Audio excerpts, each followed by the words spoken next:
The new Star Wars wave is right around the corner, which means a bunch of new sets are releasing. And today I'm telling you whether you should buy day one or just wait for clearance. First, I'll take a look at the Yoda bust for $40 with 399 pieces. This one is going to come with a Yoda minifigure in it, which is nothing new. It is just that basic Yoda minifigure. It is pretty similar to the Marvel bust we got. This one isn't the only one. We also get the Vader bust. But honestly, this one isn't really the greatest. You do get a new piece, I believe, for the top of the lightsaber, maybe something else for the eyes.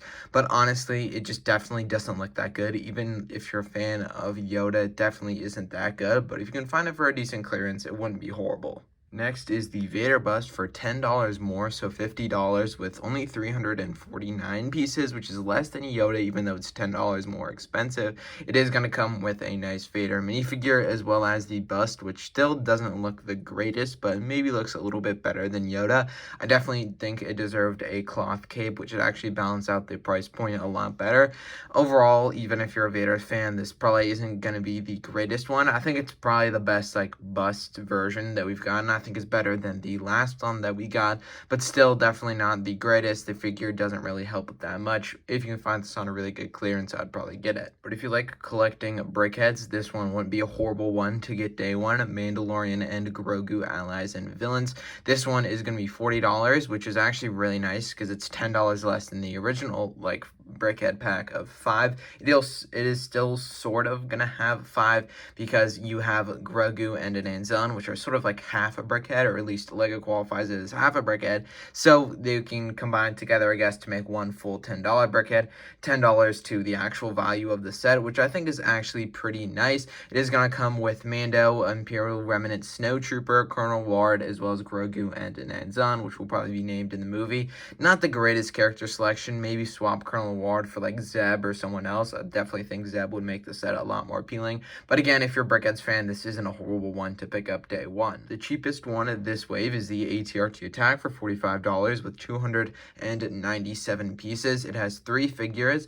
You get that new molded Grogu, who I believe is exclusive until the N1 Starfighter releases because it doesn't have that Beskar chest plate printing on the front. You also get the new Mando as well as an Imperial Remnant AT-RT driver, which is a pretty nice figure with that tank trooper mold, which I believe originally released for Rogue One and back in 2016. It is going to come with a nice Imperial Remnant AT-RT, which looks very nice. We'd never gotten an Imperial AT-RT before. I know LEGO has a lot of AT-RTs. We just got the 327th last year, but this one definitely isn't horrible, and it is a little bit more bulkier, which I don't know how accurate that is going to be for the movie, but it definitely helps with the price point. And you also get a really nice little mound as well as a turret on top, which I think looks pretty nice, at least from these images. You get that swivel image here, and you can also open it up, which is very, very nice. You can fit the little Imperial Remnant minifig inside with his blasters, and there is a little area to store the extra ammo, which is pretty nice. It is kind of overpriced, but to get this day one wouldn't be horrible.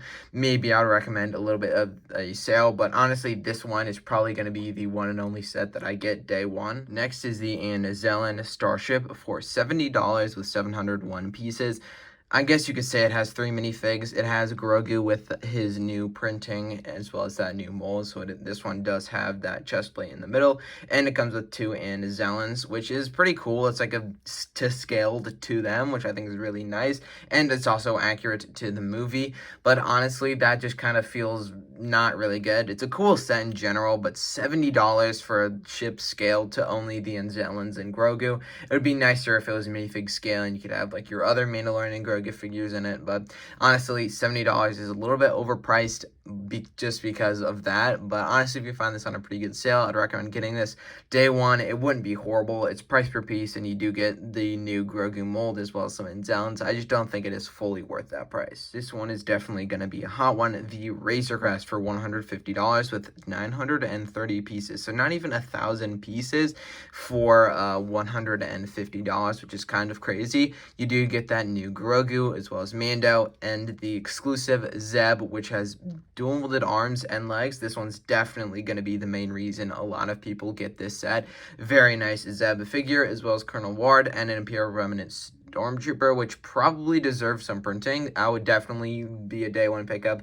Would make a lot more sense to be $150 if it had that Imperial Remnant printing. It just looks like a normal Stormtrooper, which I believe released in the Smart Play Cantina because of that specific unprinted part of the pauldron from the 327th Battle Pack.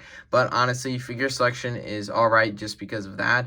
And the Razor Crest build is pretty good. You got that new yellow color on it, but it is going to be the smallest play scale one. So smaller than the UCS one, obviously, and then also smaller than the 2020 or 2019 original Razor Crest that we got.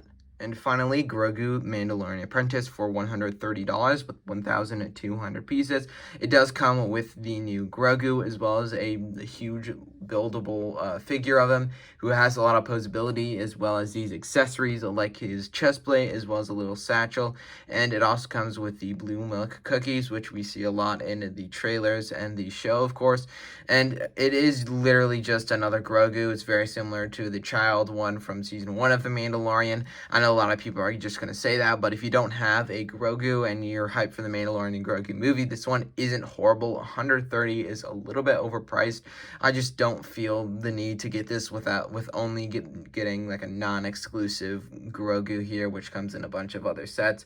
If you can find this on a decent clearance, I'd recommend getting this. Day one, probably not though. But that's going to be it for this video. Let me know what you're picking up with the new release date down in the comments below. Hope you all enjoyed. Have an amazing rest of your day, and see you all in the next one.